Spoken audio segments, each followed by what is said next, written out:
And there you have it.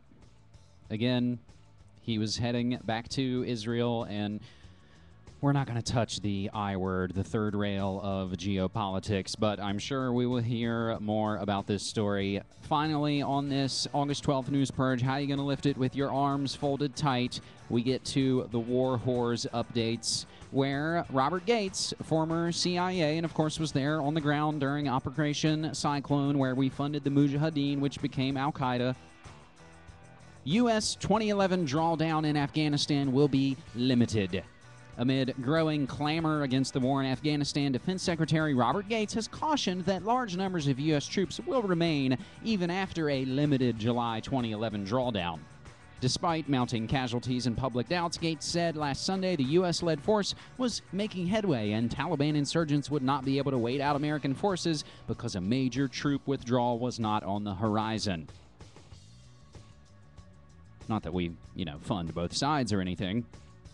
U.S. supersizes Afghan mega base as withdrawal date looms. That's from Danger Room. So we've gone from mega farms to mega bases. And a fascinating one from allgov.com asking the musical question, is Time magazine part of a CIA strategy to gain support for the Afghan war? The August 9th edition of Time magazine features a cover photo of an Afghan woman who had her nose chopped off, along with the headline, "What Happens If We Leave Afghanistan?" The implication was that, despite the increasing unpopularity of the war, the U.S. should continue the fight. As independent as Time may be, they were started by Henry Lou's Skull and Bones Life magazine. All of them will admit that much. Their position and timing fit in perfectly with the strategy proposed in a March CIA document that was, released by WikiLeaks. Following the terrorist attacks of 9/11, George Tenet, CIA director, created a red cell that would think unconventionally about the full range of relevant analytic issues. After the collapse of the Netherlands government in February of this year over the issue of Dutch troops in Afghanistan, and they, of course, have now left, the CIA Red Cell issued a memo that explored strategies to shore up support for the war in other NATO nations. Polling has shown that women in Germany and France are less likely to support the continuing fight in Afghanistan than men. So, among the suggestions in the memo was this one, quote, Afghan women could serve as ideal messengers in humanizing the ISAF, NATO-led International Security Assistance Force role in combating the Taliban because of women's ability to speak personally and credibly about their experiences under the Taliban, their aspirations for the future, and their fears of a Taliban victory.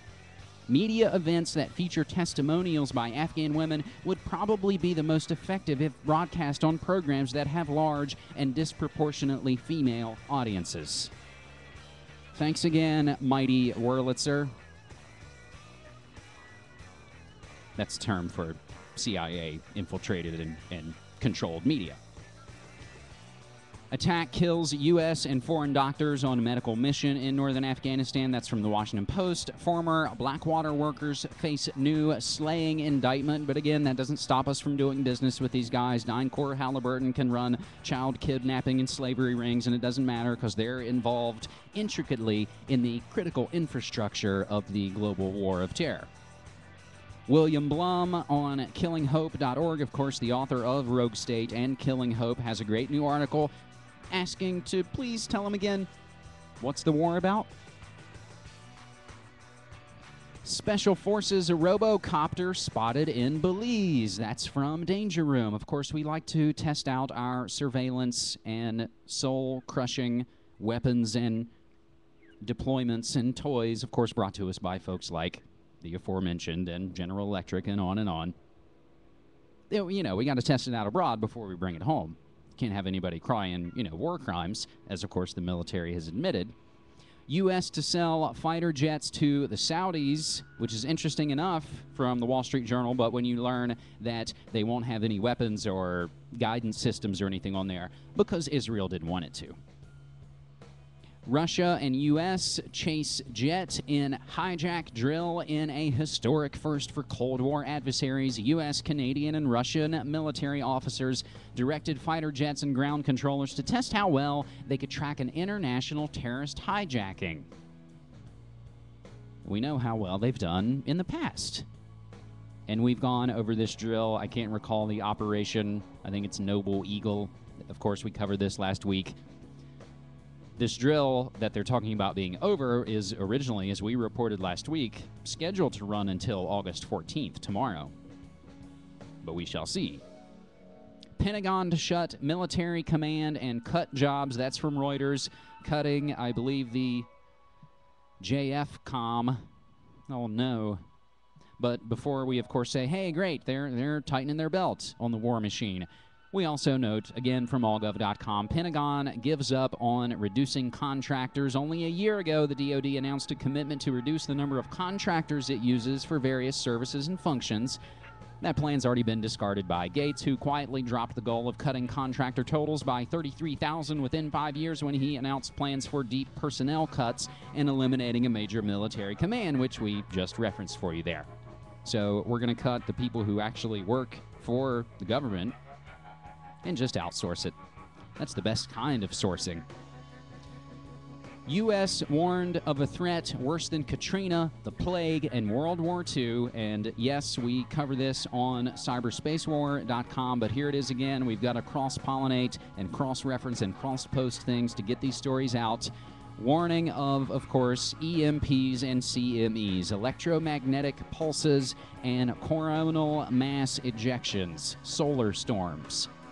Coming soon to punch you in the Facebook. Fisheries Service gives Navy permission to kill or harm 27 species in Pacific training. I know in the past we've covered the military versus the animals, but here it is again. More receiving top secret security clearance from the FBI for terrorism cases. That's from USA Today.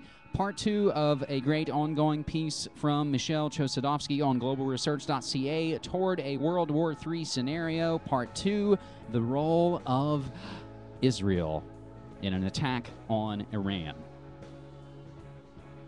And we'll round and tie all this together with a report from tarpley.net and a clip just from the Associated Press on Fidel Castro warning of imminent nuclear war.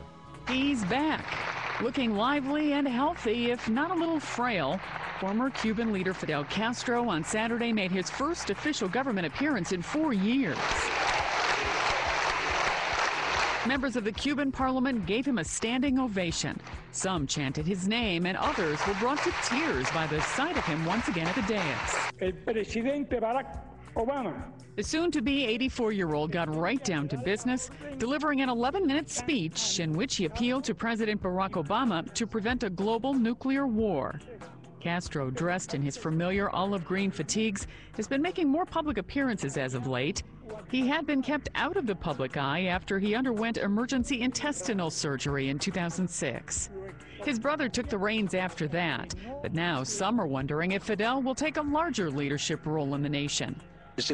He took some questions from members of parliament before walking out to yet another standing ovation. Sandy Kozel, The Associated Press.